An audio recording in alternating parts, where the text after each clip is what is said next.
tonight we're having a conversation. I mean, we just all of a sudden I woke up and I'm seeing so many things, somebody being arrested, somebody declared wanted, and all of those things. So we want to have the conversation.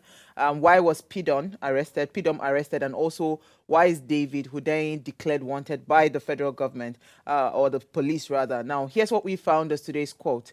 It says, terrorism can never be accepted. We must fight it together with methods that do not compromise our respect for the rule of law and human rights, or are used as an excuse for others to do so. All right, so as I mentioned earlier, we're having that conversation, and because of the it's going to be a bit special because we will not go into what's in the news. We'll take a break. When we come back from that break, David Hundeyin will join us and we'll have this conversation. Stay with us.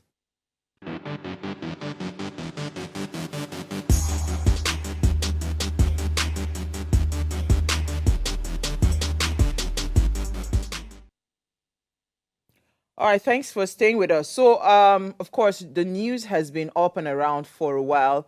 Now, recently, the arrest of the whistleblower and investigative journalist Isaac Bristol, known as PIDOM. Nigeria has sent shockwaves. I mean, as known as PIDOM, rather, has sent shockwaves to many Nigerians, sparking intense scrutiny and widespread speculation. He was apprehended on the 5th of August, 2024, by the Nigerian Police Force, NCC, detectives at the hotel in Port Harcourt.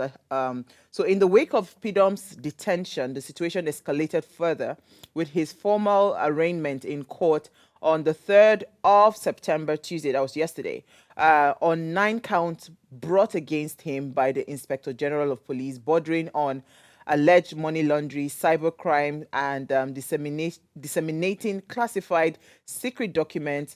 Adding to the drama, the police have also issued a declaration seeking the arrest of investigative journalists David Hundeyin and Michael Temidayo Alade, who have both been named as wanted individuals in connection with the ongoing investigation. Now, the authorities' decision to declare them wanted has intensified the media frenzy and public interest, with both individuals facing mounting pressures as the case, of course, unfolds. So joining us to unpack these incidents, clearly a lot of people are not aware of what is going on.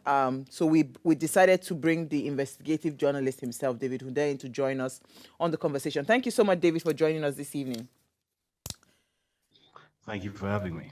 Okay, so this conversation, right, I know that I have seen you in different media houses talking about this particular issue, but for some people that do not even have an idea of what exactly this is all about, the PIDOM case, what is going on, and why are you declared wanted by the Nigerian police?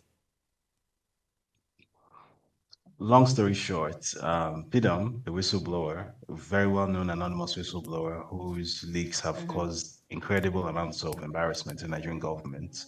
The Nigerian police claimed to have arrested him. Well, they admitted to having arrested him, but only after the fact that he was missing was brought to the public space. After I raised the alarm, when someone reached out to me using his account, claiming to be some relative or whatnot, and I smelled a rat. And after I did that, then they finally admitted that, okay, we have this person in our custody. We took him into custody on August 5.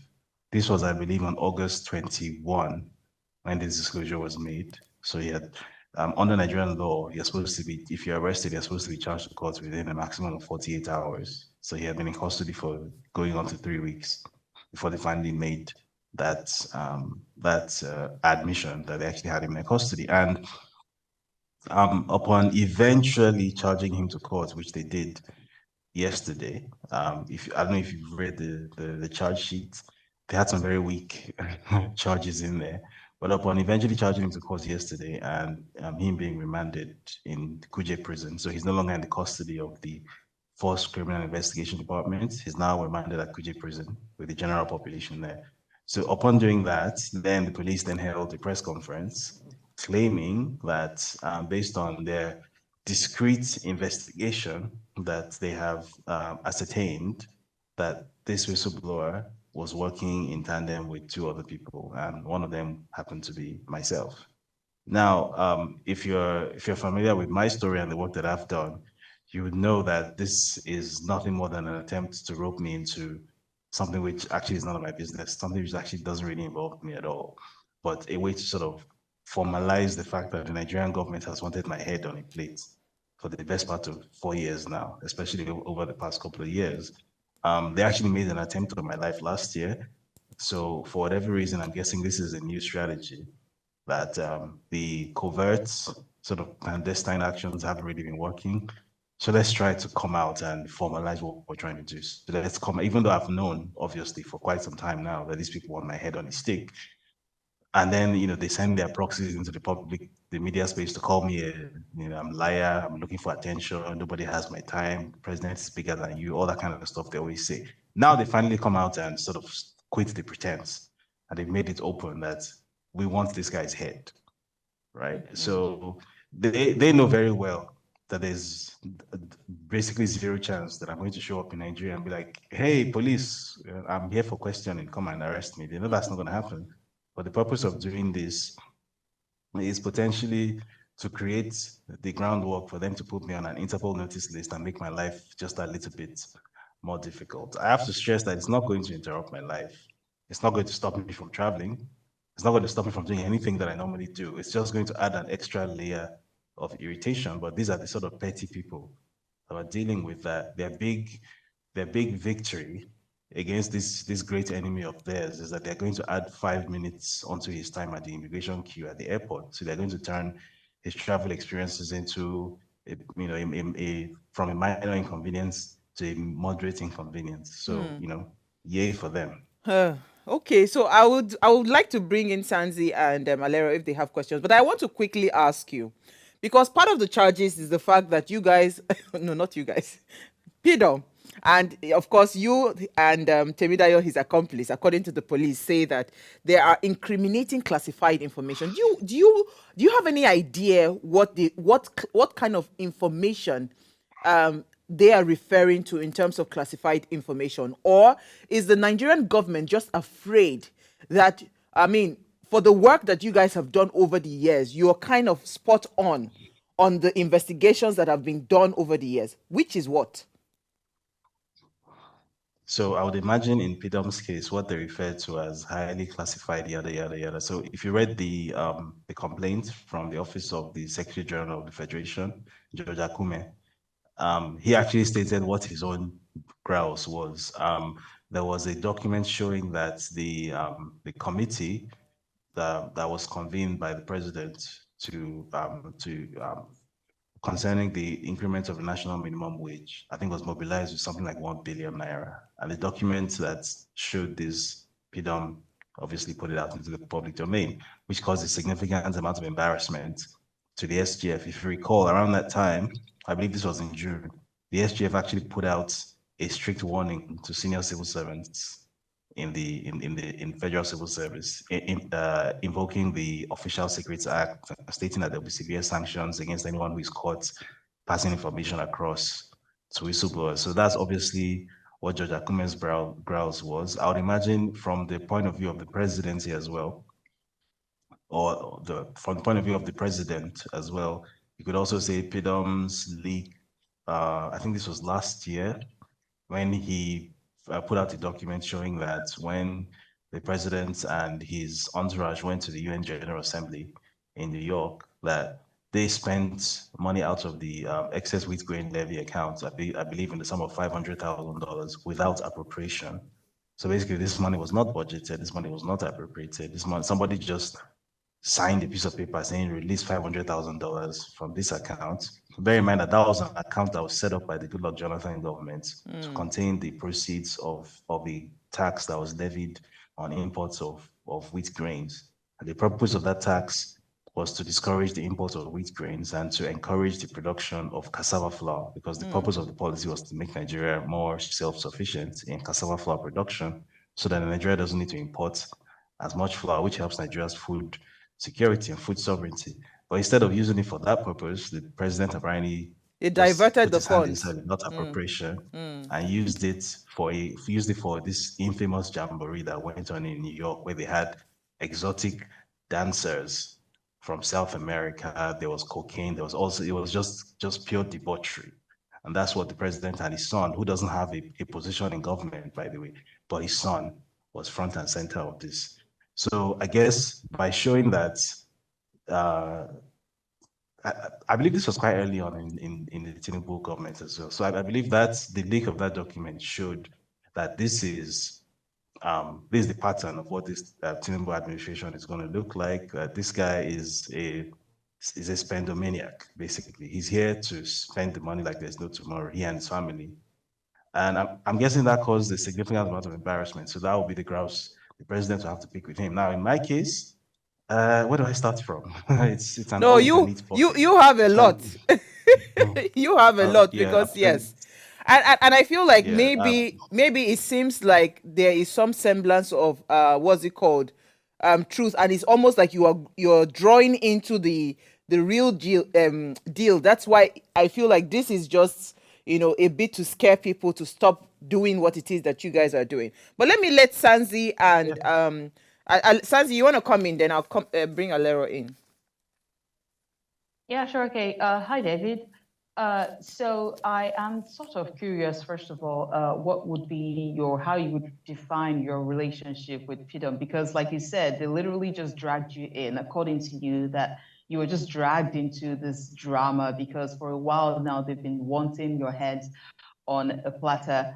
But a lot of us Nigerians, I mean, they would say that if you want to hide something from a black man, put it in paper. So most people are not even aware of like how these things transpired. And you've given us a summary of what led to this point, but what really is your relationship with PIDOM? And also, he's been leaking documents for a while, and as much as Nigerian government would say, oh, whistleblowers are allowed, it seems as though whistleblowers like PIDOM, they are not allowed. So I'm curious about the impact of his work Is on public whistleblowing. opinion and institutions. Yeah, the impact of it on Nigerian government. Okay, so PIDOM is basically someone that I met on Twitter. Up until maybe a week and a half ago, I had no idea what his name was, what he looked like, how old he was, what his marital or family status was. The only thing I knew about him was that he's male and lives in Nigeria. Those are the only two things I knew about him for sure. I could tell from his accent that he's probably either from the southeast or from the Niger Delta. So those were the three pieces of information I had about him. He's male, obviously Nigerian, he lives in Nigeria, and he's from the Niger Delta or the southeast. Those are the three pieces of information I had about him. I knew nothing else about him. But it needed to be that way because he presented himself obviously as an anonymous whistleblower. So um, you don't need to know who he is. You just need to know that the documents are genuine. So we didn't work together as such because I always tend to work alone. I don't, up until recently when I tried to sort of start expanding West Africa Weekly and there's a team now and everything, up until like maybe 8 months ago, it was a one-man show. I've always worked alone because obviously because of the risk involved in the kind of stuff that I've worked on, I don't like exposing other people to my fallout. So I've always worked alone. I've always worked in a sort of individual silo. But over the course of several months, between 2022 and 2023, he made a concerted attempt to sort of penetrate my shell, if you like. He had this thing where of all the hundreds of thousands of followers he had on Twitter, the only person he followed was me. I wasn't even following him at the time. He made the point of doing that. So the point where people started suggesting that PIDOM Nigeria is actually an alter ego for David Hundeyin, that I'm actually the one running that account. That was actually what even made me, start responding to him in the first place, because eventually it became like, it almost became like an embarrassing thing for me. Like, why am I ignoring this guy?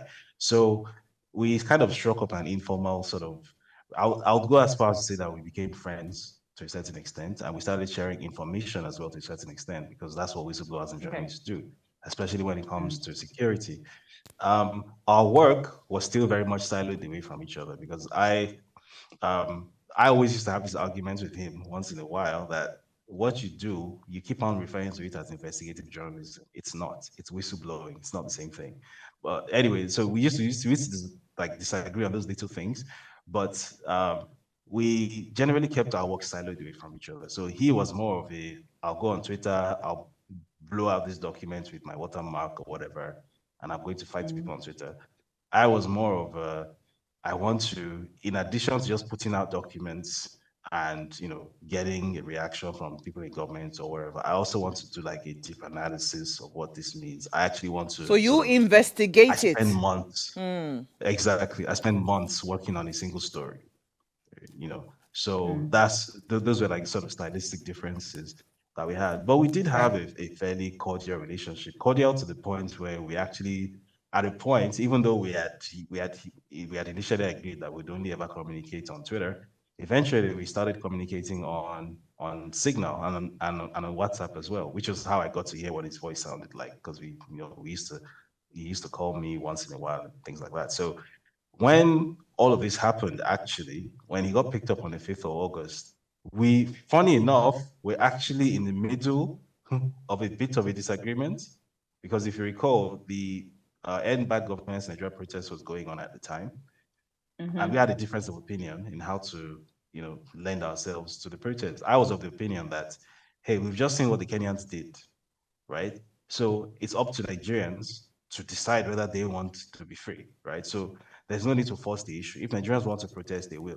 He was of the opinion that no, protest needs to be assisted. People need help. They need transport to get to the protest venue. They need water to drink. They get tired. And I was like, look, the Kenyans that were trekking from Githurai, which is on the outskirts of Nairobi, to CBD, which is a distance of about 27 kilometers, who gave them water? Who paid for their transport? Leave Nigerians to protest. Like, you can't force this issue, right? And the reason I said that was because, if you recall, there was meant to be another protest. I think it was End EFCC a few days before, which flopped terribly.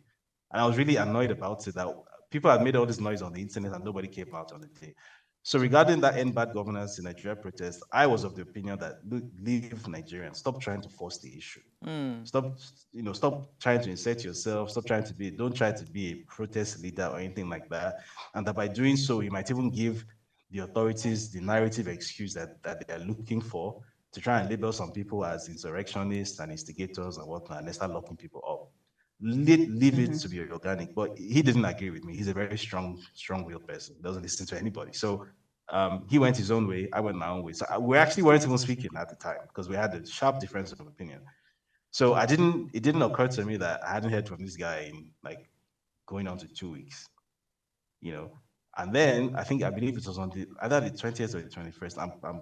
I don't remember the exact date. I'm gonna have to confirm that. Then I got this message from his account on Twitter, and it was very early in the morning. And I opened it, and the person said, "This is not PIDOM, and PIDOM has been arrested. Uh, he was beaten up when he was arrested. He's been taken. He's at FCID in Abuja, and supposedly this person claimed that supposedly that's what they needed from me, where that was that I should take control of PIDOM's accounts. That they would give me the password, the login details. I should take control of the accounts and start tweeting as him." Which instantly rang alarm bells in my head. Because if someone has indeed gone missing, and like I don't actually know where this person is, all I have to go on is what you are telling me. And then I were to actually, you were to actually give me access to this account, and I were to log in and pretend to be this other person, I will be essentially impersonating a missing person, which is a criminal act, right? That's a So crime, yeah. instantly, I smelled the rat. So I was like, okay, give me access to the accounts, because my immediate suspicion was that this guy has actually been taken by the government, and I'm speaking to someone who's working for the government. So I asked for access to the Twitter account, and the person kept giving me wrong password. I would try the password, I wouldn't be able to log in. They give me another one, like up to 5 different attempts. And then while this was happening, all of a sudden I noticed that someone started trying to hack my WhatsApp. The WhatsApp started sending me that message with the what's it called, the registration code, like when you Verification, try okay. to open, yeah, verification code, right, the two-step code. And I'm like, what's going on here? Fortunately, I sort of figured out really quickly that probably what was happening was that someone was trying to use, if you're signed into a Twitter account, you can see the IP address of anyone who is attempting to sign in, or who is also signed in. You can see it. So they were So also I trying to figured hack that, your phone. yeah. So I wasn't using my phone. I was using a laptop. I never use my phone to do anything sensitive. So I figured out someone was trying to get my IP address and possibly pinpoint my physical location. Fortunately, I use a VPN at all times. I'm using a VPN right now as we're talking. So um, I decided, right, something definitely is wrong here. And then the person finally sent me a password that actually worked. And as soon as I got in, the first thing I did was I changed the password, I changed the two-factor authentication, I changed all the security and locked everybody else out who might have been logged in. Right. And then I called a few people to tell them what was happening because one thing I've learned in the course of my career is that in an emergency situation, you don't take decisions unilaterally. Always call people and ask for 2 or 3 opinions. And what they said was, go public with this thing. That's the most sensible thing to do in this situation. So that's what I did. I put out that Substack post. So I basically detailed everything that happened. And I think this person is in police custody. The person who contacted me had sent a charge sheet. What they said was administrative bail sheet, sorry. And the supposed bail conditions were something in the region of 1 billion naira. So basically, impossible bail condition is a level 16 civil servant with a 500 million naira property in Abuja, which is mathematically impossible. Should come and stand surety. So I made that public, and then the Nigerian police, or the NCCC, Cybercrime Center, and FCID started getting a lot of pressure and whatnot. Then they had to admit that they had this person in custody. Then it came out that they'd been torturing this person, and then eventually, after a lot of foot dragging, they were forced to actually charge him to court instead of just like holding onto him indefinitely. But David, you also tweeted officially yesterday. Yeah, sorry, you also tweeted that you are no longer in possession of the Twitter account. Is that correct? Yes, that was earlier today. Okay, earlier today. So it means how did that transpire? Is it that you eventually let go of the account, or they came back and logged you out? I decided to hand it over to the legal team. Okay. That is involved in the case. Okay. So and especially given that the police has now essentially declared me as an accomplice. I was gonna come back there. Yeah. I was gonna come back there. So but Alera, do you have a question you want to quickly ask? Then I'll come back to that declaration. Alera, are you there? Yes, I am. Hi, David. So it's just a quick question regarding whistleblowers and investigative journalists.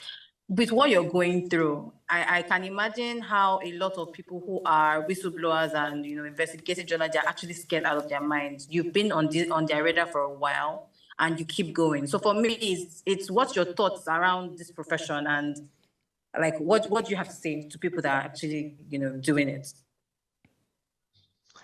So no one, especially on the African continent, no one who goes into this space isn't aware of the risks that are involved and the potential fallout that is involved. It is what it is. It comes with the territory. So I'm sure even assuming the person in custody is actually PIDOM, because that is being contested in court.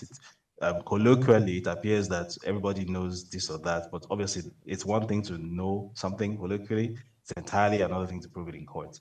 So assuming the person in custody is actually PIDOM, he is also fully aware of the risk involved that were involved in all of this. So no one that goes into this does so with like any starry-eyed notions, and no one that does so with the idea that they are trying to be a hero or anything, because heroes end up dead. So if you're going into it, you have to be prepared. You need to have a reason. Yeah, you need to have a reason, an ideological reason why you're doing it, and because your longevity is only really as powerful as that impelling reason. So if you don't have an ideological reason that is strong enough, you're going to burn out in 5 minutes. Okay, David, because I know I know we don't have a lot of time. Sorry. Time, right? Yeah, because we need to let him go, except if he can spare us an extra 5 minutes. I wanted to ask you, there are allegations. Kemi Oluloyo and Very Dark Man have been saying that you betrayed PIDOM and you have a hand in his arrest. Do you want to address that? Because, it's been going around all day. With all due respect to Kemi Oluloyo and Very Dark Man, like, these are people who probably, the ability to even read 280 characters on Twitter is like probably at like the cutting edge of their intellectual capacity. So, because everything that transpired was written in very great detail in the post that I put out, which I guarantee they did not read. Even from the post that I saw flying around, they're making references to me supposedly tweeting from PIDOM's account. Actually, what happened was I tweeted a link to the story from PIDOM's account. So I didn't tweet from PIDOM's account. Like they keep on making reference to David started tweeting with PIDOM's account. That literally didn't happen. I posted a link to the story on PIDOM's account. And the link happened to have a picture of the featured image. And the featured image had text in it. So they saw that and concluded, oh, David is tweeting from this guy's account, which again just shows there's very little value in responding to people who don't know how to read, to be honest. So Whoa. Okay, quick one. There's something Alero talked about. What's it called? Investigative journalists and anonymous whistleblowers. I mean, what's your take? If the federal government could track an anonymous whistleblower, and several of the investigations that have been carried out over the years, and the reason for whistleblowing is the fact that some of the heinous crimes that go on in this country seem to have faceless people behind it. So if the government is unable to arrest these people, how are they able to arrest? So does it mean that the government is selective of the kind of people that they want to arrest, and they just want to allow crime to linger? What are your thoughts on that? So first of all, yes, it absolutely does mean that the government absolutely does have the technical capacity to track anybody that it wants to track. So as long as you are in the jurisdiction of a government and you have, for example, a mobile phone, the government cannot claim to not know who or where you are. That's just a fact. The Nigerian security agencies, maybe not the police, but when I'm talking about like the NIA, DIA, the NSA's office, the DSS, those people have top of the range surveillance technology, top of the range, like the same sort of thing you would see in DC or in Tel Aviv. They have it. They spend millions of dollars on that stuff, right? These are very well-funded agencies. These are people who their funding doesn't even come from like regular appropriation and whatnot. They have special funding arrangements. So these guys are not part of like the civil service. They're funded differently. If you recall, sometime in I think 2018 or so, it's 2017, when there was this whole furore about an apartment in Ikoyi, yes, with I think $23 million lying inside. That money belongs to NIA. Oh yeah, right? These agencies have access to all sorts of slush funds and whatnot. So they have top of the line technology. They can do whatever they want with it. However, they choose that they make the decision to use that technology in service to regime security and regime protection. In other words, as far as they are concerned, the purpose of that technology is to advance the interests of the president and his ruling party and not the interests of Nigeria, the country. So which boils down to the basic issue which faces the Nigerian state, which is that the people in charge of the Nigerian states don't understand that there's a difference between national interests and individual political interests. They think that because you are the president now, if you recall, prior to the French Revolution, the monarch then, the famous phrase that he uttered, "L'état c'est moi," I am the states. That's how the people in charge of Nigeria view themselves. So they will use the DSS and the NIA and the DIA and the NSA and the police, whatever. They will use these things, these instruments of state, as appendages of the ruling party and the president who is in power for 4 years. That's what they do every 4 years, which is why every 4 years you'll be seeing this chopping and changing in these agencies that are supposed to have people who are in place for decades at a time. Every 4 years, chopping and changing, which is not supposed to be the case. So there we have it. Wow. Sanzi, do you want to come in then, Alero, so we can wrap up? Yeah, please. I mean, I know he is about to like race off right now, but if you could just, I'd like to believe that you probably may have imagined how this case would pan out. And if you could just let us into your thought process, how do you imagine this case would pan out? Well, as I said, none of this is going to stop me from living my life. In PIDOM's case, it's different. So I'm not going to comment on that because that's sub judice. Actually, that's a matter that is still in court. But I can speak for myself. Okay. In my case, I can tell you exactly what's going to happen, and what's going to happen is absolutely nothing. Right? I'm going to keep on living my life. I'm going to keep on traveling, which I do a lot. I'm going to keep on living the very full life that I do. And the cost of that is that there's going to be 10 extra minutes at the airport every time I travel because I want to successfully get my name on some watch list somewhere. So congratulations to them for making David Hundeyin's life just a little bit less convenient. I guess that's the big victory we're looking for. So well done, police. Alera, do you want to It's not come in gonna be- quickly? Okay. No, I'm good. I'm good. Okay, so David, I wanted to say that I saw a picture about an engagement. You want to talk about that? How is that special someone taking all of this drama happening in your life right now? You saw a picture about what? Sorry, are we? I saw a. Are you talking about the same David? Or? Are you trying to escape it? I thought I saw a picture on your WhatsApp status. I'm not sure, but I saw something. But hey, Oh, the sorry. special. So This, I'm not sure. I'm not sure we're talking about the same thing here, but okay. okay, Yeah. but how is your family Evasion. taking all of this? How is your family taking all of this? Sorry? How is your family? They're used to it. They're used to it. I've spent the past few years making their hairs turn gray. So the family is already pretty much split down the middle on the subject of David. Half of them love me, half of them don't talk to me at all. So it's par for the course. Do you have any final thoughts for Nigerians that are watching, and of course your people that are looking out for you to say, you know what, you'll be fine? Do you have any final thoughts to tell them so we can let you go? Final thoughts. I'm perfectly fine. People should sort of focus their energies on ensuring that not just PIDOM, but the other 2,000 plus bad governance protesters who are currently incarcerated are released, because it is the constitutional right to protest. The current government is trying to criminalize a constitutionally protected right. In other words, the current government is trying to rewrite the constitution through the back door. The current government is trying to say that something which appears on page 1 of the constitution is against the law. So people need to pay more attention to that. So this is not about David Hundeyin or about PIDOM. This is about a basic issue of rule of law, which this current administration is trying to subvert.